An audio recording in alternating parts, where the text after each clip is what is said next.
Welcome back to Under the Tights, powered by the one and only Heroes Comics, right here in Fresno at Shaw and Highway 41. I'm Rash from the Morning Blaze here at 105.1 The Blaze, and today we're taking a look at Harley Quinn. Very, very popular is Harley Quinn, one of the more recognizable comic faces these days, which is interesting. I mean, when you think about recognizable comic symbols, you think of the Superman logo, the Batman emblem. Things have been around for a really long time. Last week, matter of fact, we were talking about Aquaman.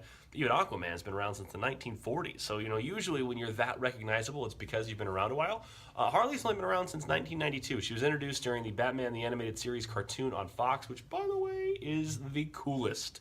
Is one of my favorite. I mean, DC does some really, really good animated work anyway, like in general, like still today, they put out really, really good animated movies. But that Batman the Animated Series cartoon from the mid-90s, always going to have a special place with me. Harley was introduced in an episode called Joker's Favor in, I think it was season 1, 1992, and she was the Joker's sidekick. Her backstory is fairly interesting. She met the Joker while he was in prison at Arkham Asylum. She was not a convict. Matter of fact, she was a doctor. Harleen Quinzel, the Joker, seduces her. They fall in love. She helps him escape, and the rest is kind of history. She's on for a life of crime and emotional abuse with her one and only Mr. J.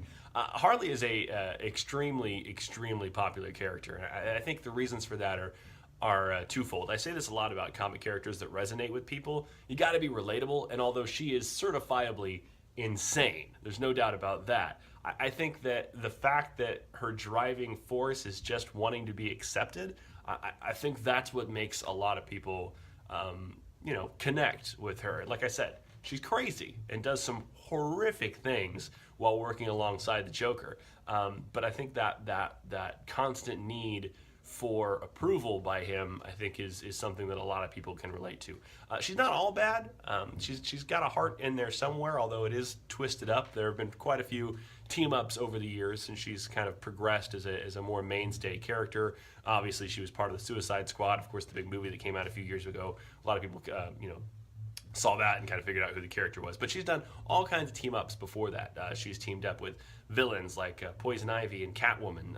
She's teamed up with heroes at times as well, like Batgirl and even the Batman himself. And now has her own comic that's been out now for a little while. You can pick up a new one. As a matter of fact, today is out at Heroes Comics, so make sure you go run out and check that out. But like I said, a lot of characters take years and years and years to connect with the fan base, and Harley is one that just over 25 years really kind of stuck and went from just a crazy sidekick to a very, very well-known supervillain to holding her own. Her story is fairly interesting in the solo work now too. I suggest you pick that up. The gruesome part of her story involves the Joker apparently dying. There's a part of her mental break that involves her trying to find his face, his literal face. I don't want to ruin too much of that Deathstroke story if you haven't read into that. But Google Harley Quinn, Joker face, Deathstroke. It'll be worth it for you. And go check out the new Harley Quinn book, which is out today at Heroes Comics. A few other things you might want to look for while you're there. Got a new Batman on the shelves at Heroes today, and Secret Wars continues. How does Captain America redeem himself? Hydra, what were you thinking? Thanks for listening, and thanks for checking out the video. As always, you can leave your comments down below, and I'll discuss with you on the interwebs. That's the way the kids communicate these days. Back at it again next week. Don't forget to check out Heroes Comics, the one and only on Shaw and Highway 41.